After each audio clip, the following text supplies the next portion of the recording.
Hello, adventurer. It's good to see you. You have made it to the morning grind. Welcome, welcome. It's the live stream at the beginning of the Geekverse, where we talk about all types of topics in geekdom, gaming, and fantasy, with an emphasis on being constructive and creating the things that we want to exist in the world. It's all on the grind, Sizemore. Can't be too fine, can't be too coarse. That's exactly right. There are a lot of adventures to be had today. Dungeons to explore and monsters to slay, and who knows what a random encounter might send our way. That's why we have to prepare, so settle in now for the morning grind with your favorite beverage in hand. Tea? Or maybe something a little stronger. I've got a few bottles of the old Wynyard left. Whatever you want. Pull up a chair. Dude. If you're feeling fancy, how about a cappuccino? Or a frappuccino? Or how about an espresso? Just tea, thank you. Sounds good to me, Gandalf. Whatever you want. I'm just glad you're here. Everyone is welcome. You can just watch if you want. You don't have to worship anything you don't want to worship. Thank you, Mike. But be forewarned. Sometimes we get really strange characters around here. Wait, what's that you say? Why can't you come and be a part of the stream? My wife would disown me. Oh no, I bet she'll be fine with it. Come on in. Am I scared for my safety? No. What are we supposed to do? Everybody do the secret handshake.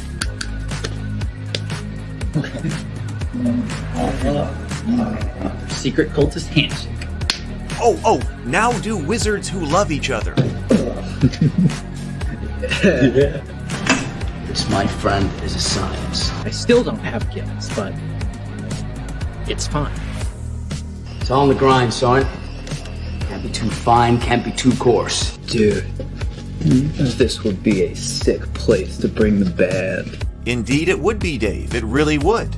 I'm seeing more people coming in. Welcome. Glad to have you here. Oh, look, here's someone new. Is this the cultist meetup? Yes it is. Come to hang out?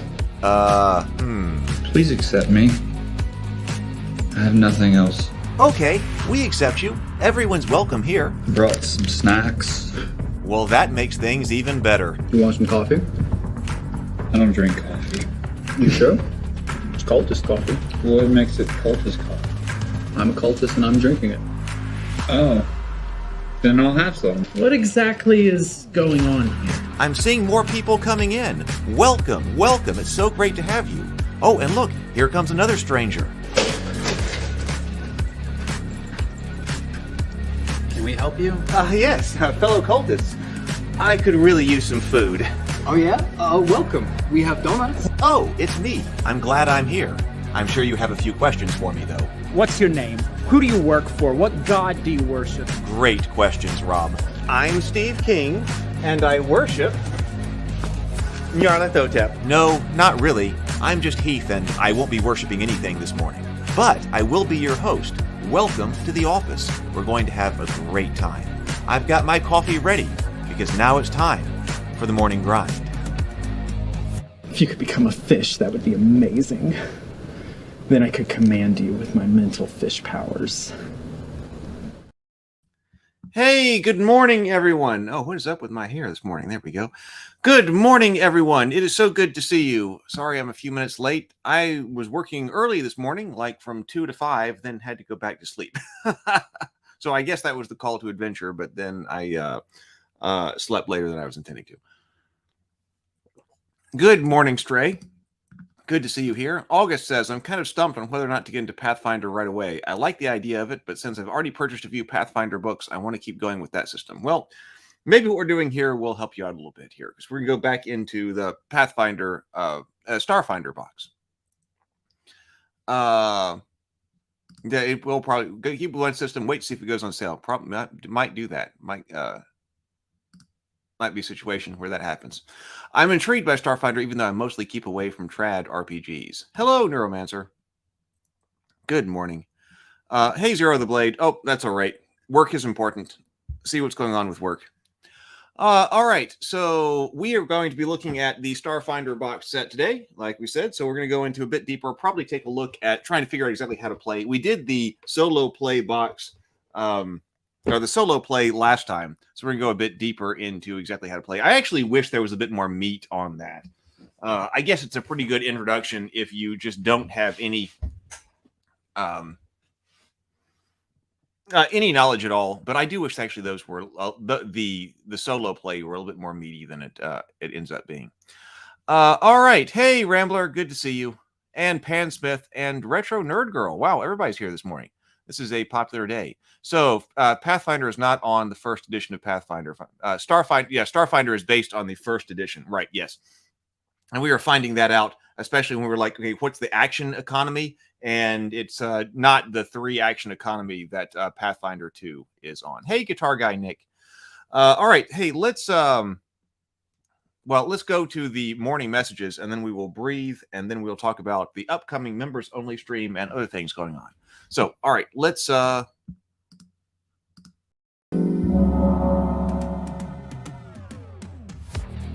The Morning Grind is brought to you by World Anvil. For all the game masters out there, World Anvil supports more than 45 systems, including D&D, or you can create your own. It allows game masters to plan, play, and present their adventures and campaigns.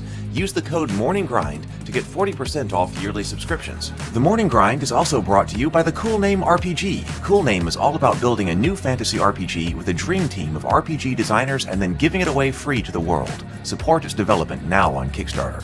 And thank you for being here with me live on The Morning Grind. And if you're watching on replay, welcome to you as well. It's great to have you here. If you're enjoying The Morning Grind, please click the like button and subscribe to the channel if you're not already. It will really help the channel grow, and I would be very thankful. We also have the Ravenkeep Discord server you can join if you would like to be a part of the community.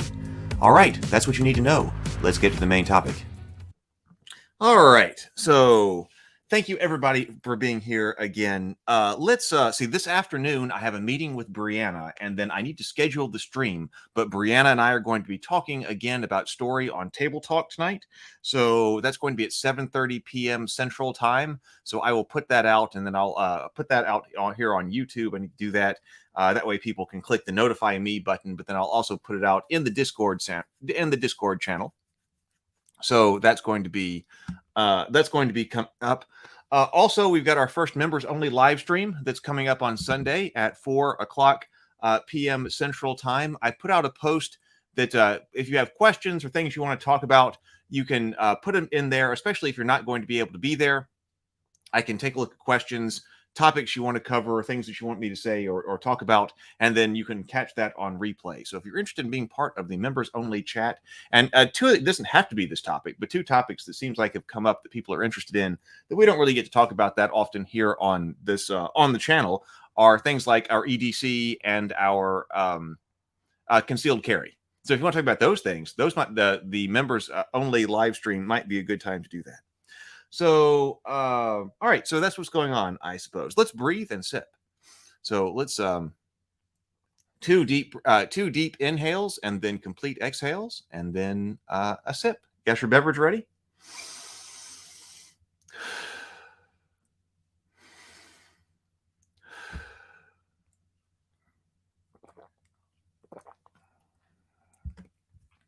Always feels better.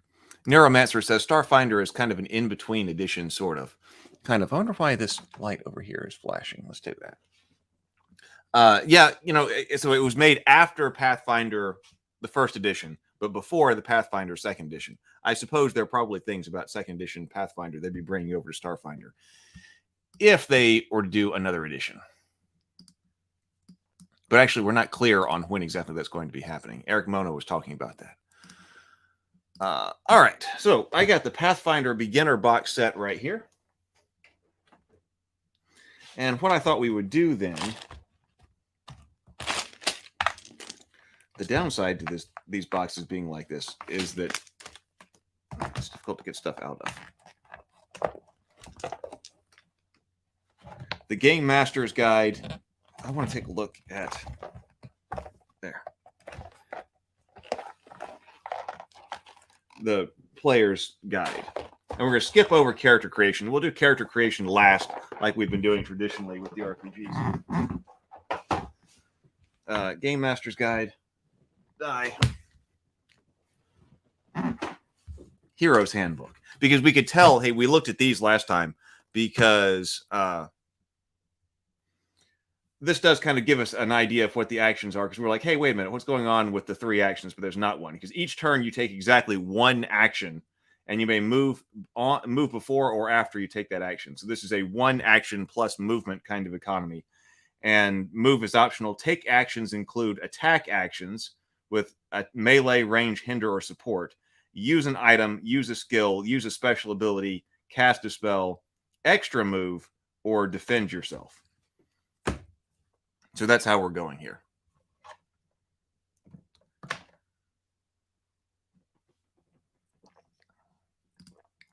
Guitar Guy Nick says, I'm still learning Pathfinder 2. I don't know if my brain could handle Starfinder on top of that. Well, there's still a lot about Pathfinder I got to figure out too. All right, let's go into the Starfinder box. So how to create a character, solo adventure. We did that. Example of play. Getting started, creating a character, class suggestion, races, class, envoy, mechanic, mystic, operative, soldier, and technomancer. We did notice that this game has a lot more different class options than the Pathfinder box set generally came with. Skills, feats, equipment, playing the game. So let's go there. Let's go to page 70. We have extended example of play after that, then leveling up. But playing the game. All right, let's go to page 70. Let's find out about that, because that's what we're here for.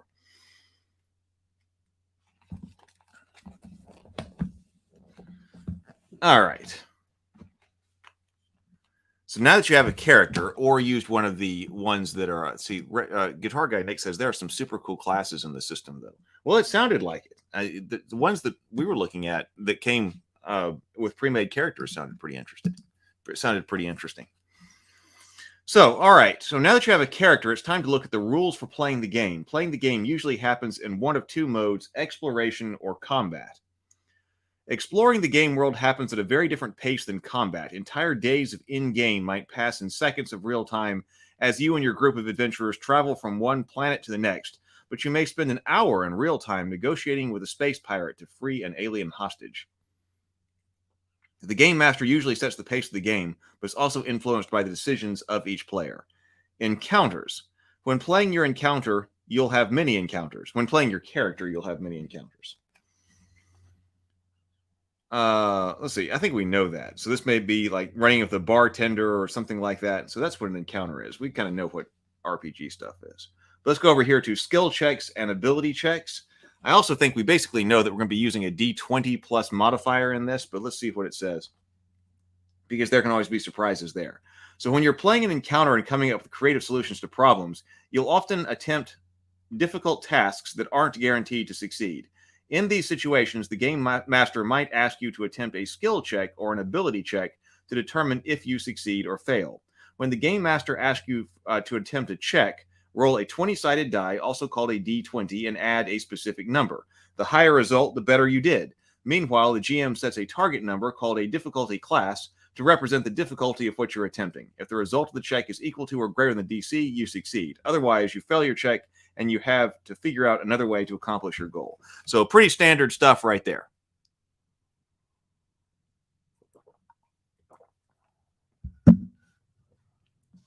Stray says, I use Starfinder ideas in my Traveler games. No one likes to play Starfinder near me. Traveler is still another system that we've got to look at here. Neuromancer says, I got a free Starfinder from Paizo at some point, but I can't remember how or why. Well, that sounds nice. Skill checks. So to attempt a skill check, now notice, okay, now we have ability check over here.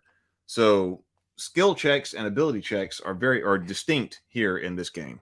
Whereas, like we were talking about in 5th edition, that all of the checks are things like ability checks. And only modified by skills. So we actually have something called a skill check here. To attempt a skill check, roll a D20 and add your total skill bonus for the specific skill. For instance, when attempting technology skill check, add your total skill bonus for the technology skill.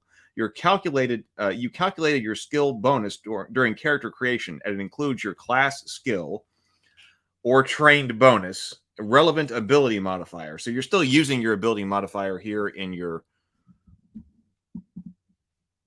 skill checks, and any other associated bonuses you have from your class, theme, feats, race, or equipment. As with many D20 rolls, various bonuses or factors might modify your result. So D20 plus all your all of your bonuses relevant to that skill. Whereas ability checks are just your D20 plus your ability modifier. Pretty standard for those of us familiar with, well, the original Pathfinder or 3rd edition.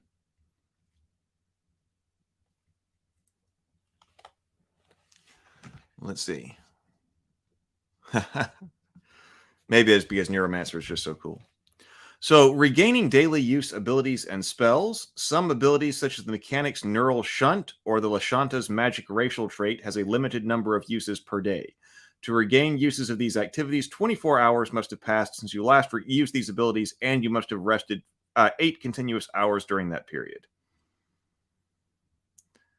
You don't have to sleep for every minute of that rest period, but you must refrain from movement, combat, spell casting, skill use, conversation, and other fairly demanding physical tasks for that period. So no long rest and short rest, just 8-hour rest. Oh, we do have starships. Somebody was asking us. Okay, somebody was asking us if we have rules for starships in here. So yes, we're coming up on rules for starships. So movement during exploration. Outside of combat, you can move without having to worry too much about your speed. Sometimes how fast you move is important to the story. In that case, you move 3 miles per hour, or 2 miles per hour if you were wearing heavy armor.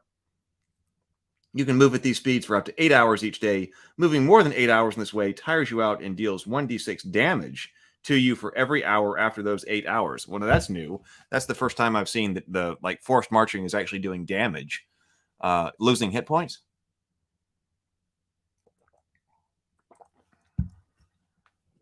So moving more than 8 hours in a day tires you out and deals 1d6 damage to you for every hour after those first 8 hours.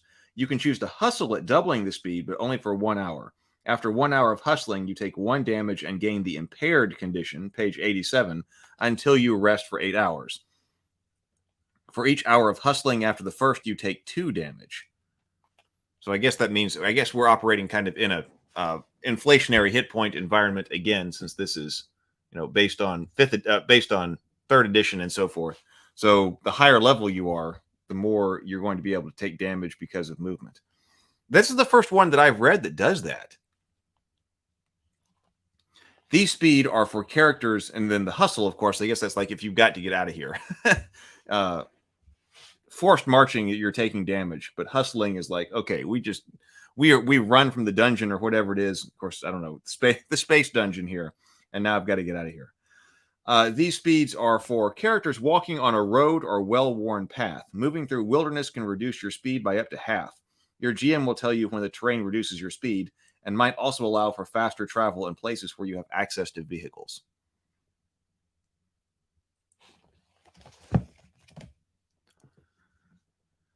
Rambler says, damage for wearing heavy armor should have been exhaustion, in my opinion. Yeah, what are our page 87, or actually back here? Didn't we look at some conditions? So we got some conditions back here. We've got flat-footed, frightened, hampered, helpless, impaired, off-kilter, staggered, and unconscious. So you become impaired. Yeah, 87. Are there more here? I mean, there may be more in the full Pathfinder. Conditions: asleep, flat-footed, frightened, hampered, helpless, impaired, off-kiltered, staggered, or unconscious. So that's all we have to work with. So maybe we don't have exhaustion here. Pan says, in this D20 type system, each bonus is equal to 5%. How many bonus points before overpowering the system? +4, right? How many bonus points before overpowering the system? I don't know, because the D20 itself is really swingy. We've talked about that a lot here on the channel. That, well,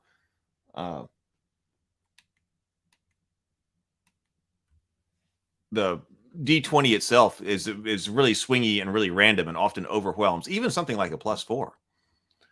Neuromancer says, I recommend a really cool site called 0 Hour Ships or something like that. They have dozens of custom-made ships for free, complete with Starfinder stats and floor plans. I've used some in other games.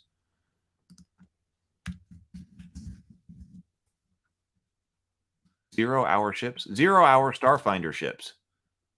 Oh, yep. So it's 0hour.com. Okay, cool.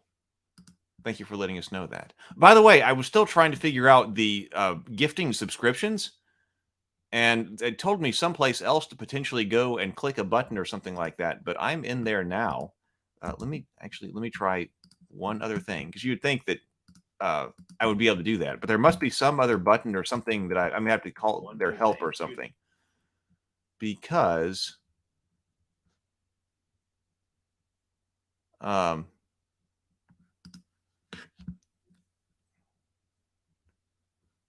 you mean you would think that would be easy, but there's must be something. Yeah, I'm looking. It said, because I don't often look at the actual YouTube page when I am live, because I'm using streaming software. But wait, whoa. Gift settings. Choose whether others can gift you. No, I think that's on. So I think I've got it. Disable anytime gift membership is reoccurring. Recipients are notified by email. Recipient's name and status must be publicly visible and shared by the channel with third parties to provide perks. So as far as I know, as far as I see, that's on, because the little blue thing on YouTube is on. So I see allow gifts on this channel. So I don't know. I did find that link, so maybe it's on, but maybe there's still something wrong. So I want to figure out how to get that done. So I was looking.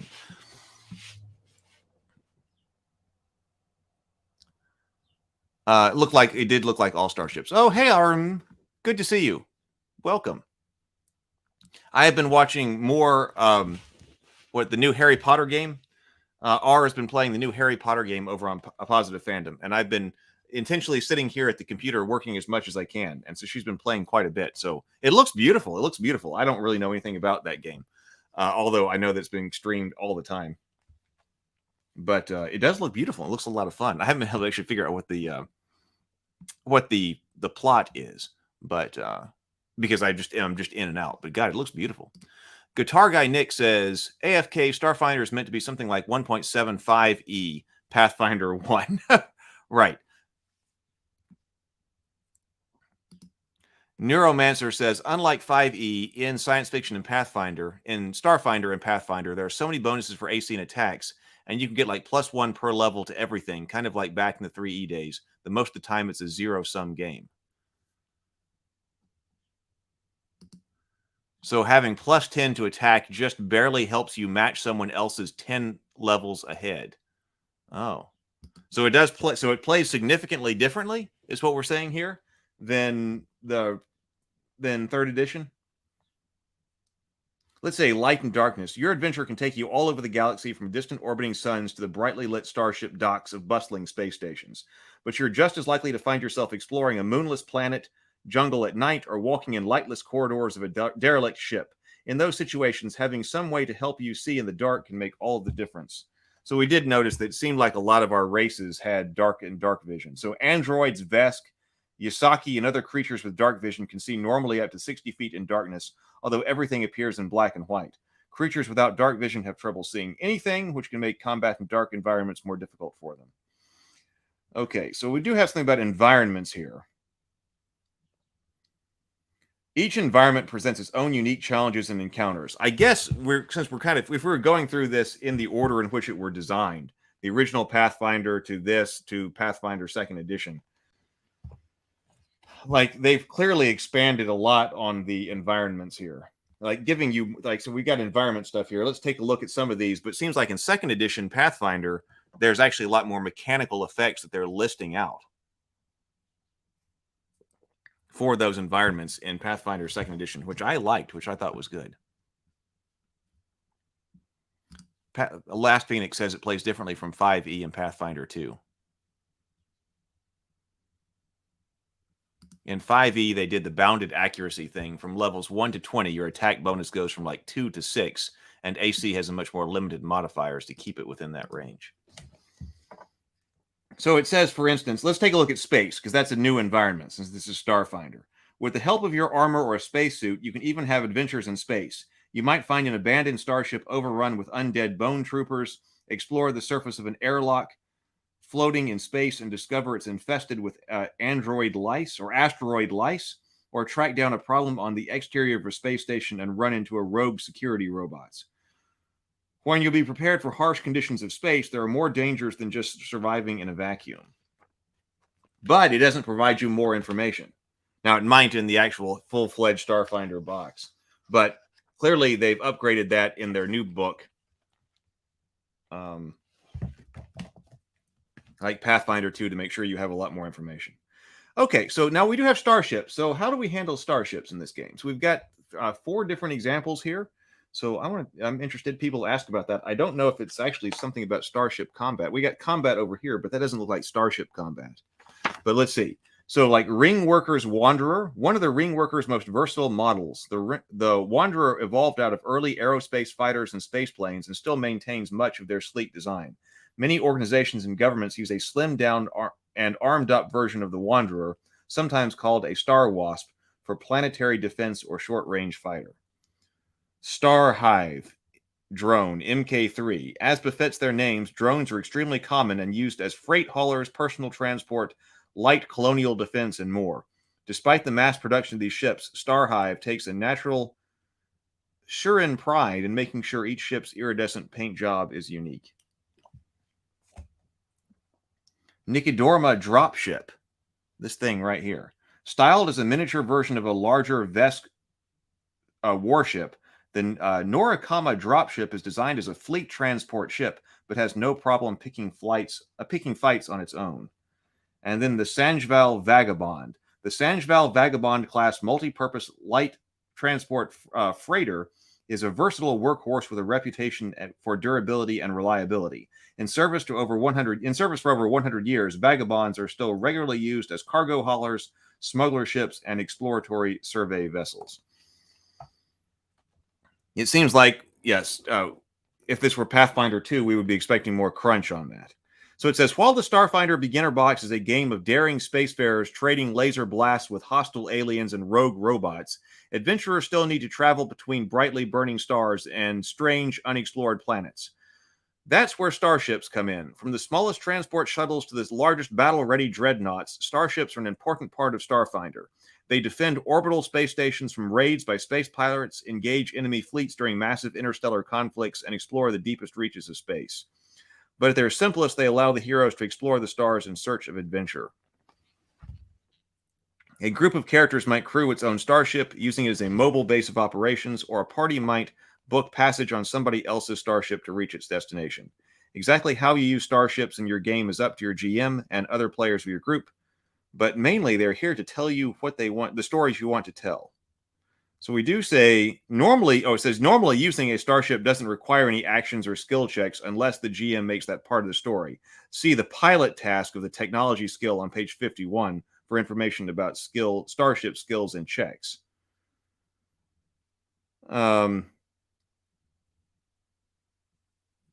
So this is intentionally, it seems like intentionally then light on rules here.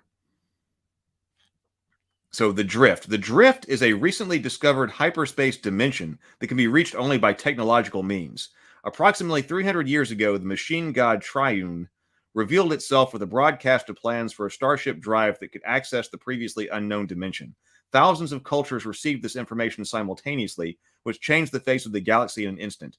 Drift allows once distant colonies and outposts to remain Drift travel allows once distant colonies and outposts to remain easily connected to their former home systems and foster trade and communication between spacefaring civilizations.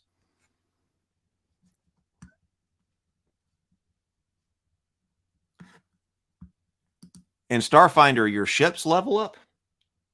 Well, we may have to check that out in the... I may have to get the full book eventually here. Millmaster for a $5 super chat. Thank you very much for the super chat. Says, I read the book on anti-gravity. I just can't seem to put it down. I like that. Neuromancer says, sounds like the anti-gravity rules are just up in the air. I like that too.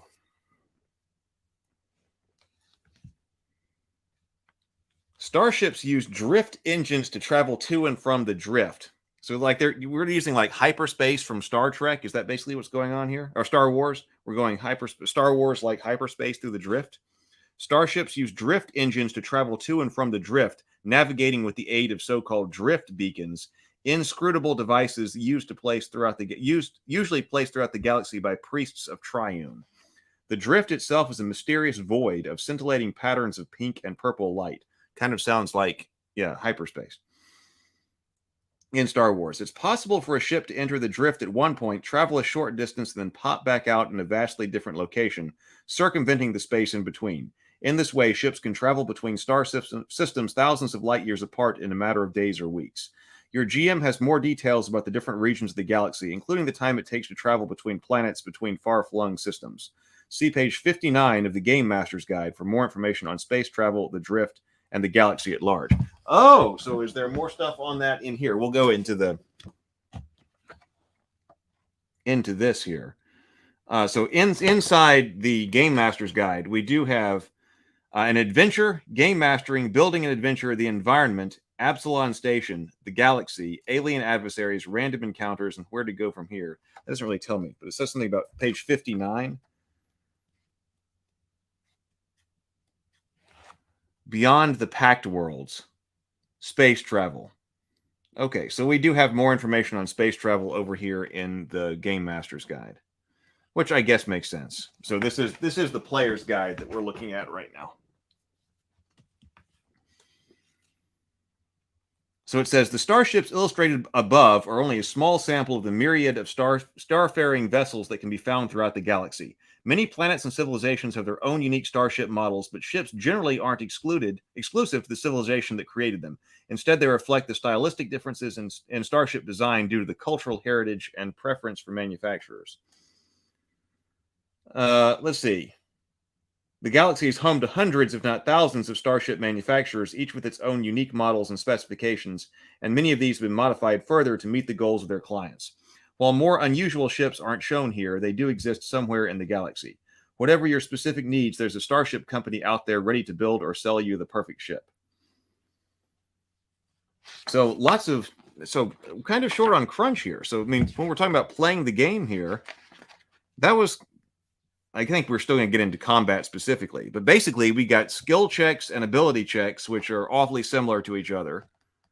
A little bit on using abilities and movements, light and dark, and then some notes on starships, but not a whole lot of info. But then, so I guess the bulk of this is then combat, then how to play. Okay, so there is a lot of combat stuff in here. All right, let's see about combat then.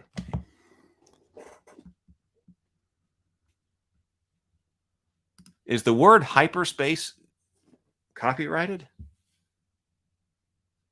I don't think so. Yeah, Neuromancer says the hyperspace, probably not. It says it was coined in 1931. Millmaster says, had to miss the start of the Zoom because I got dragged into a boring start of the stream because I dragged into a boring Zoom call. I'm sorry about that, Millmaster. Maybe they wanted to have their own version of it, like Warp from 40K.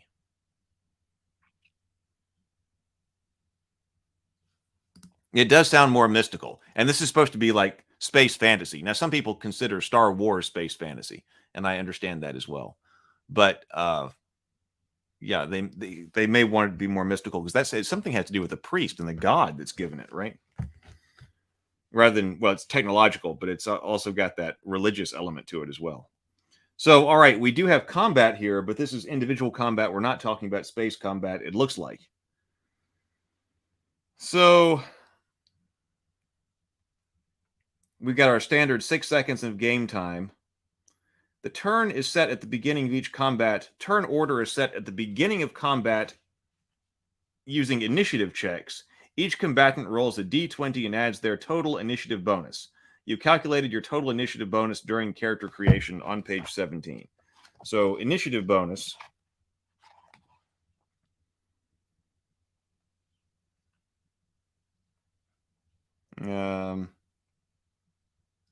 Add up your total initiative. Well, I know it says, okay, so it doesn't even tell me what all goes into initiative. I'm interested, though.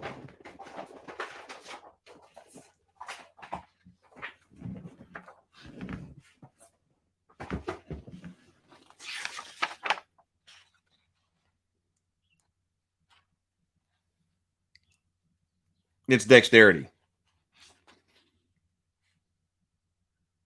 Okay, so initiative is based on dexterity here. We might have had something about a fighter being getting a bonus to initiative or something. David62 says, good to see you, David. Says, our group played a quick intro one-shot in Starfinder. It's an okay game. In the full setting, there's a whole section on space combat. Yeah. So, looks like, yeah, which is kind of disappointing that you skip over that in the basic set. Or the beginner's box. Neuromancer says, Star Wars is space fantasy because of wizards, but the hyperspace in Star Wars makes sort of sense scientifically. You just go fast. The 40K jump is madness? I don't know anything about... I know very, very little about 40K. Millmaster says, I'm still waiting to get my 77 Traveler box set. Oh, now, see, I'm also not as familiar with Babylon 5. Neuromancer says, the Drift sounds more like the version of hyperspace in Babylon 5, where it's literally a separate dimension with doors. Okay. So we're using Dex-based initiative.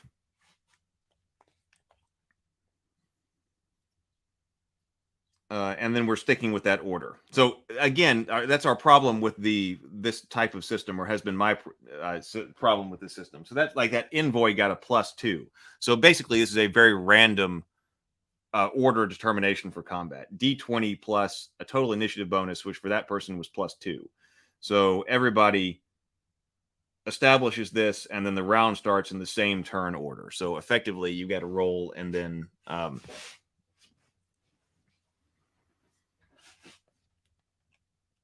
and then keep that, and it's effectively random. Okay, taking your turn. On your turn, you take exactly one action. The actions are described in detail starting on page 78. You can move after taking that action, though you don't have to. Movement, you can move before or after taking that action, but you don't have to.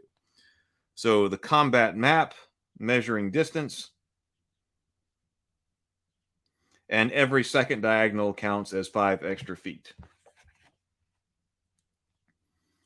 Okay, so here are different. Manipulate an item. After you move, you can manipulate an item in your square or an adjacent square, including diagonally. This includes opening or closing an unlocked door, giving an item to an ally, dropping to the ground, picking up an item, or moving a heavy object.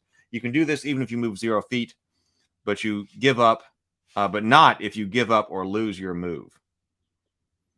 You can move through a square that's occupied by an ally. You can't move through a square that's occupied by an enemy. You can't end your move in a square occupied by another creature. If you want to end your movement in a square where you're not allowed to stop, you stop at the last empty square you've occupied. Diagonal movement, like I said, every other one counts as an additional 5 feet.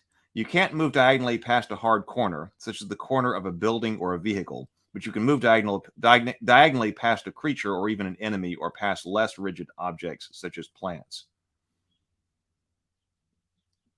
Difficult terrain costs 5 extra feet.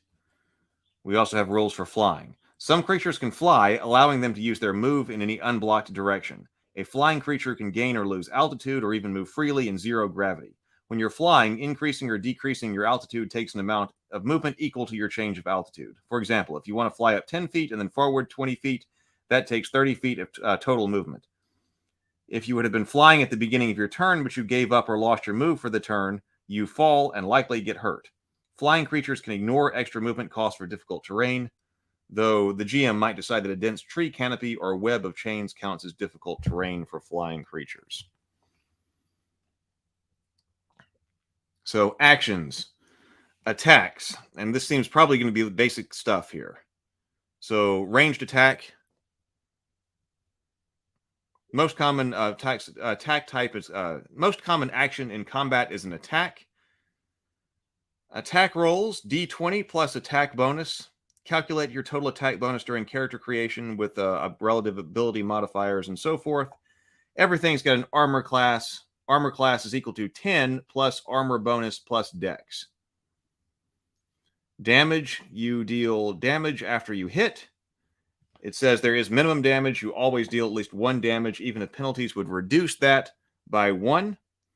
Damage is often expressed as a damage type, such as fire damage. There's 1 physical damage type and 5 energy damage types. So the 1 physical damage type is kinetic. So we're not doing bludgeoning. slashing, and whatever. We're talking about kinetic damage, and then 5 energy damage types: acid, cold, electricity, fire, and sonic. The types of damage dealt matter only in special situations with regard to vulnerabilities and such. Critical hits. I rolled one of those when I was fighting in the other in the solo adventure, but I don't think we had the rules for it at that time. See, which I would have appreciated a little bit more crunch in there.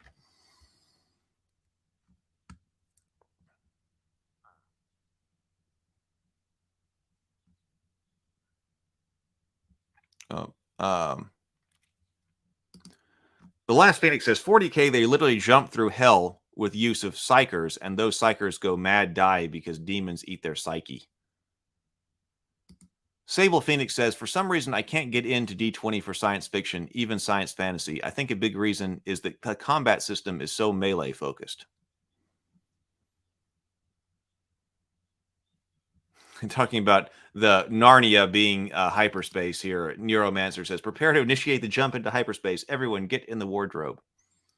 Sable Phoenix says, I'd much rather play Savage Worlds for science fiction. It handles ranged firearm combat really well.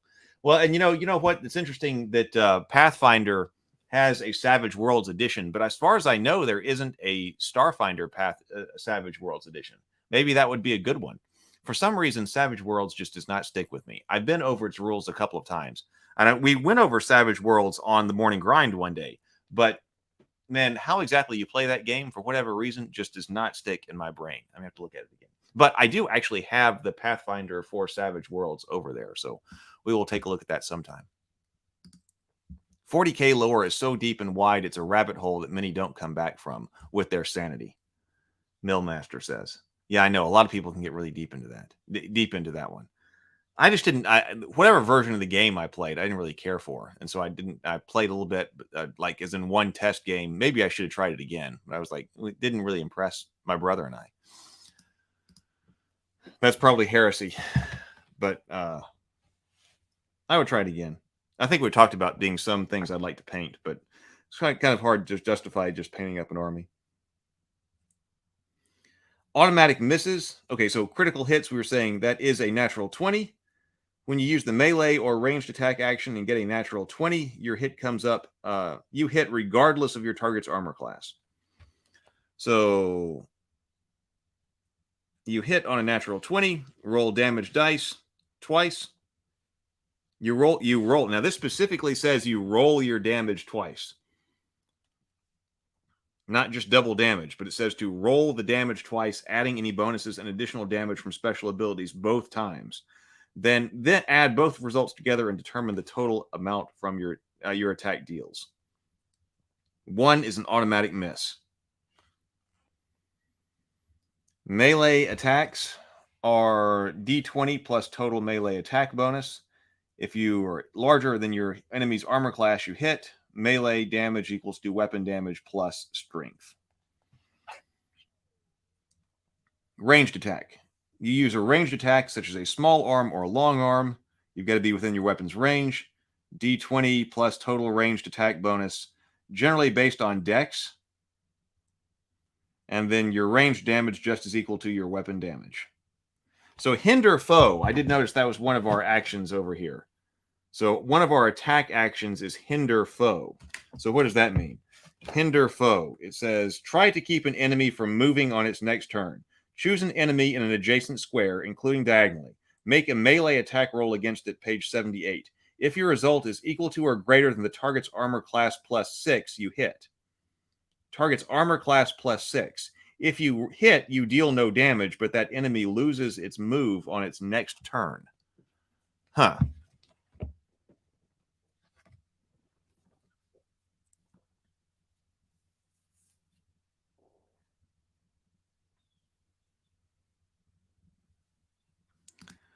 Neuromancer says, I heavily rely on Fate for most settings. I would probably end up transplanting the Starfighter setting to Fate, but I would probably still want to try it as is a few times for one-shots.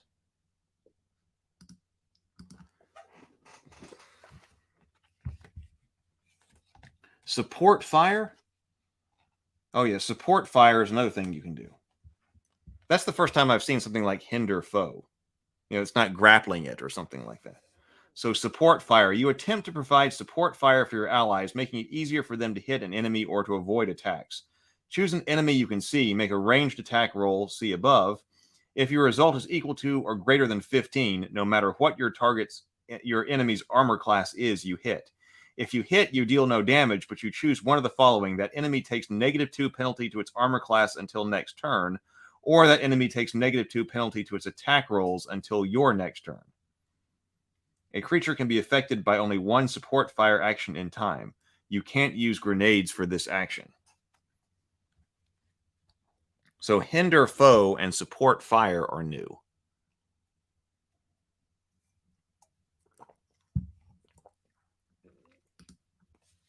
Millmaster says, the only space combat I've ever GM'd was Robotech. Talk about grand and granular.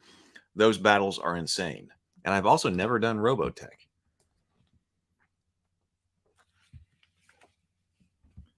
Choosing a target. How to choose targets. We've got line of sight in here. Draw a line of sight. Draw a straight line from your square to the target without passing through any solid barriers such as walls or closed doors.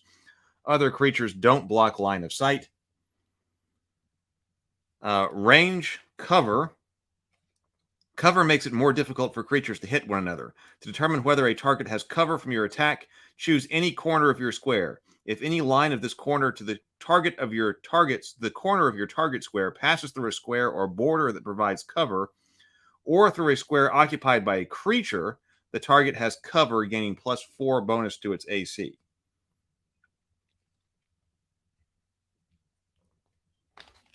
Okay. Darkness. If the target is in darkness, but you don't have dark vision, you must first roll a perception check opposed by your target's stealth skill check. See page 74 for how to roll opposed skill checks. If you fail your perception skill check, your action you're attempting automatically fails. If you succeed, you can continue taking your action as normal against that target. Although if that action includes an all-out attack roll, the target has cover, see above. If you have dark vision, you can choose to attack targets in darkness as normal, so long as they're within range of your dark vision. Hiding and invisibility. You can't choose a target. You can't choose a target that successfully used stealth to hide from you, unless you successfully use your perception skill to notice it. You can't choose a target that's invisible unless you successfully use the perception skill to search for it. Okay, we also have use an item. You use a technological item, a piece of adventuring gear, or a magical item. Each item tells you what effect it has. For example, you might use a chemalizer to identify an unknown substance, or use a fire extinguisher to put out a fire. Some items such as force field armor upgrades, and a ring of resistance don't need to be activated. And then there's also manipulating an environment, using a skill. You can do that during combat. Use a special ability. Your class or your feats might grant you special abilities. The Technomancer's enhanced weapons magic hack and the barricade feat are just a couple of examples of special abilities you can use in combat. Okay, and that basically your class and your feats. Class features and feats, you can use those. Casting a spell. So how are we doing magic in this? Let's find out.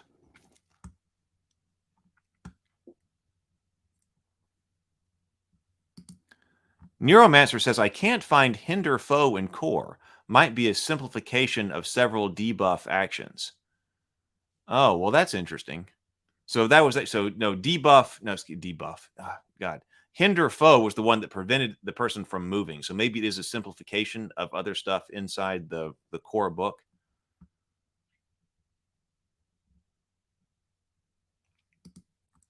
The Last Phoenix says, the only sci-fi tabletop RPG I played is Star Wars Without Number. Seemed pretty rules light to me. Stars Without Number? What did I say? Stars Without is awesome. I don't know that one either. I do want to take a look. Speaking of Star Wars, I've got the Star Wars West End over here. We need to look at that one day. Pan Smith says, Fantasy Flight just ported their short, medium, and long-range system into space combat. It was easy for the players and intuitive. All right, so how are we doing magic here? Your race or your class might give you the ability to cast magic spells. You can cast any spell you know so long as you are still able to cast the spell of that level. Some special abilities and items, such as minor psychic power feat and spell thrower weapon fusion, allow you to cast spells. These detail in their descriptions what spells you have access to and how often you can use them. Spell level and spell slots. A spell's level expresses that spell's relative power. Two classes, Mystic and Technomancer, and one race, start play with the ability to cast 0 level and 1st level spells. The source of your spells tells you how many spells you can cast per day. Mystic and Technomancers keep track of how many spells they can cast with spell slots, using up one 1st level spell slot for every 1st level spell they cast. At 4th level, Mystics and Technomancers learn 2nd level spells and gain a number of 2nd level spell slots. So we're basically doing wizard spell casting. The source of your spells also tells you what spells you know at each level. Some sources, such as the Shanta race, tell you what specific spells you know and how many times you can cast each per day. Other sources, such as the Mystic and Technomancer class, allow you to choose the spells you know from a list and then cast them in a combination you like. So spell description, we've got icon here. Each spell is marked with one of 3 icons: a flower for spells you are likely to cast on allies, skulls for spells you are likely to cast on enemies, and a 4-pointed star for spells that create an effect not specifically designated to affect allies or enemies. We've got range, personal, or touch, or some number of feet, duration, effect, saving throw. Usually a harmful spell allows a target to attempt a fortitude, reflex, or will saving throw to avoid some of the effect. Spell areas. We do have spell areas over here, such as 15-foot cones, 30-foot cones, etc. Spells and attack rolls, extra move. You can use your action to move a second time, following the normal movement rules. You can't take this action if you have given up or lost your movement for the turn. And then also defend. That's really easy. You take up a defensive position. You gain +4 bonus to your armor class until the start of next turn. So that was all of our combat actions. Often in RPGs, combat takes up a lot of space. So that was all combat and combat actions. So then it looks like we've got spells. Well, no. Maybe one spell here? Overheat. You collect the heat generated by nearby bodies and devices and vent it outward in a 50-foot cone, dealing 2d8 fire damage to creatures and objects in the area. Each creature in the area can attempt a reflex saving throw, DC equals 11 plus intelligence modifier, taking only half damage if it succeeds. Oh, injury, death, and healing. So that's an important one. So figure out how to do hit points.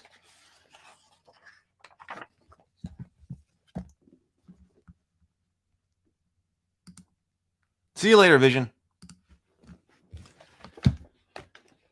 So hit points says, whenever you take damage, it reduces your hit points to a minimum of 0. See death below for what happens when your current hit points reach 0. Oh, resolve points. I forgot we had those. We did talk about resolve points. So this is the first time I've seen that here. Your resolve points, RP, represent your perseverance, and you can use them to keep yourself from walking through death's door. You calculate your resolve points during character creation based on your key ability score. There are 2 primary ways you can use your resolve points. One is to recover hit points equal to half your total hit points rounded down during a 10-minute rest. The second is to rouse yourself from unconsciousness and keep fighting. It takes a full night's rest to recover all of your resolve points. Finally, if you run out of resolve points and also run out of hit points, you might die. See death below for more information. Death. When you take damage equal to or that exceeds your current hit points go to 0, and you gain the unconscious condition on page 87. If your hit points are already at 0, you must instead spend a resolve point or you die. So if you're hit when you're at 0, either have a resolve point or you're dead. If you have 0 hit points, you have the unconscious condition. While unconscious, you can't move or take actions, but you can spend 1 resolve point to regain 1 hit point, wake up, and lose the unconsciousness condition. This takes your full turn, then you can act normally after that turn. If you regain hit points from any source while unconscious, you wake up and lose the unconscious condition. When you are dead, your soul leaves your body and you are unable to act in any way. You can't benefit from normal magic or magical healing, but you can be returned to life by a magic or technology capable of such a feat.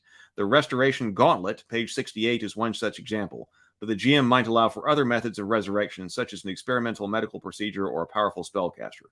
Of course, such things often come with a dear price. Healing. After you take damage, you can regain lost hit points in a number of different ways. Your current hit points can never be restored to higher than your total hit points. Healing with resolve points. You can spend 1 resolve point to take 10 interrupted minutes of rest to regain hit points equal to half your total points rounded down. Healing with medicine skill. You can use the Treat Deadly Wounds task of the medicine skill on page 49 outside of combat to restore hit points to any character, including yourself. Healing with magic and technology. Various magical items and spells can restore hit points, including the Mystic Cure spell and healing serums, page 68. Finally, natural healing. With a full night's rest, 8 hours of sleep or more, you regain hit points equal to half your total hit points, rounded down. Any significant interruption during your rest prevents you from healing that night. Monsters and other non-player characters don't have resolve points, so they usually die immediately when they reach 0 hit points. Sorry, space goblins. However, if you want to keep a defeated creature alive, the GM can decide to delay its death by 3 rounds, giving you a chance to bring it back from the brink with healing. We got saving throws over here. Fortitude was D20 plus fortitude. Reflex, same thing over here. So conditions over here. Asleep, flat-footed, frightened, hampered, helpless, impaired, off-kilter. That one seems to be the one for 0 gravity. You are distorted, you are disoriented and floating in 0 gravity. You have the flat-footed condition and take -2 to attack rolls. You can give up your move. You can give up your move on your turn to right yourself and lose this condition. Staggered, unconscious. We have an extended example of play here. And then how to level up your character.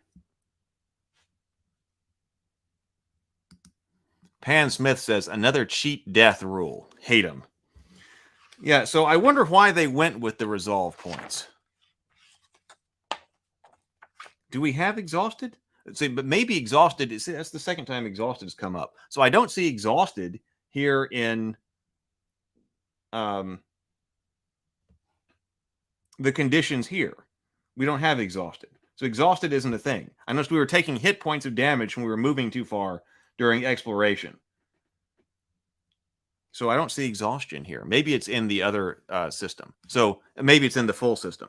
So Pan Smith says another cheat death. So yeah, the resolve points, that seems like something that's, because we didn't see that carried on to Pathfinder 2nd edition, did we? So we just have, they're a method of getting more hit points back. I mean, I guess that's kind of, as far as getting hit points back, I didn't see anything about hit dice here. So, in 5th edition, for instance, you're getting hit dice worth of HP back when you're resting. But for some reason, we've got these resolve points here. How many resolve? Let me grab this character. How many resolve points does this envoy have? Resolve points, total 3.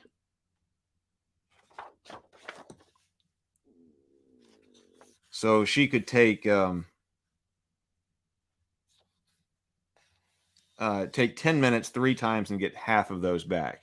And she gets all of those back after an 8-hour worth of rest. Wait, so when do you actually die? If you have 0 points, you have the unconscious condition. While unconscious, you can't move or take actions, but you can spend 1 resolve point to regain 1 hit point.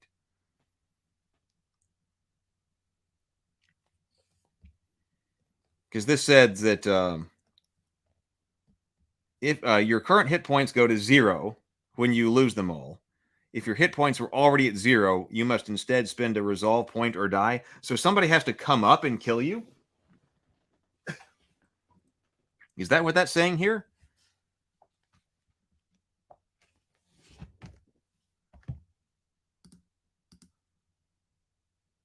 Pan Smith says, got to have the fear of God in your game.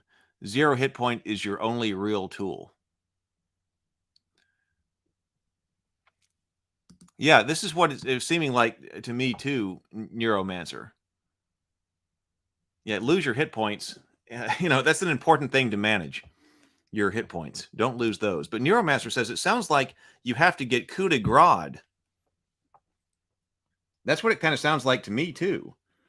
Because they sound like hero points from Pathfinder.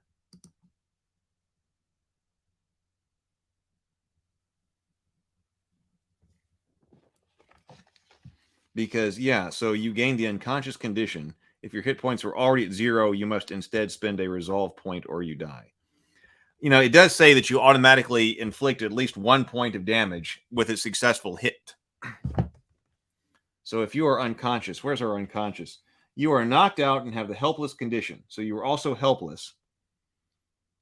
You are asleep, unconscious, or tied up, if otherwise completely at an opponent's mercy. You can't move or take actions, and you take a -8 penalty to your armor class. So you're going to be -8 to your armor class. You can't move, take actions, or think, but you can spend 1 resolve point to regain 1 hit point and regain consciousness.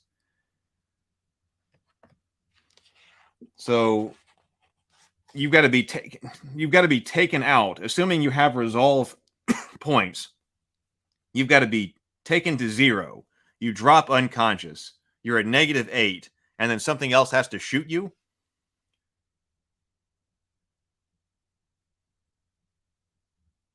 And then you either have to spend a resolve point or die. Yeah, that's what it seems like to me. Yet another superhero sim, but that's not all. This one is space opera. Okay, so what else is in this book that we need to look at? Not today, but just where are we going here? Leveling up. So I think most of the other stuff in here is creating a character. So we'll take a look at creating our own character last. Class suggestions, themes. This looks like all character creation stuff. Character creation. There are spells. That looks like skills. Okay, so it looks like the rest of this book is creating a character. So we will look at that last in our series. So next time we return to this game, which might be something like Friday or excuse me, it might be something like Friday or something like that. We'll go to the Dungeon Master's Guide and see what it says. How many resolve do you get? And do they recharge in the campaign? Yeah, they recharge. They recharge every time you go to sleep, it said. So there were 3. That envoy, that starting first level character had 3. And you get, if you run out of resolve points, no, you may die. But it says it takes a full night's rest to recover all of your resolve points. So not a short rest, but a full night's rest, 8 hours, and you get all of those resolve points back. So it sounds like you can be up and down quite a bit. Space opera, because you get a ship, and you get a ship, and you get a ship. Yeah, so it's daily rest. Okay, so remember that tonight at 7:30, I'm going to make up the stream for this. Tonight, 7:30, Brianna and I will be having table talk tonight, and we will be talking about corruption arcs. We were looking at Starface. We were looking at Scarface. I've got lots of notes on that. So does she. We've talked about Anakin Skywalker before, but she specifically wants to get into the difference between the fall and corruption arcs. So we're going to be doing that tonight, 7:30 p.m. Central Time. We'll be back here in the morning talking about Tales of Rabavania tomorrow. Then, I suppose, on Thursday, because it'll be World Building Wednesday tomorrow. Then on Thursday, we'll probably return to the Book of Vile Darkness. And then on Friday for the morning grind, probably back on Starfinder. So that's what we will be doing over here. So I hope to see everybody. Neuromancer, 3 is not that much considering you go into combat with 1 or so hit left from previous healings.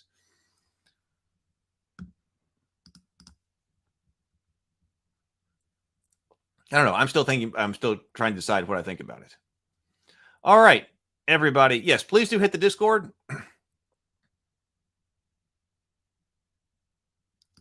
Yeah, there is a lot. I've learned a lot from everybody as well. And this is why I did it, because there's a lot of book games that I wanted to look at. And I was like, you know what? It's just not happening.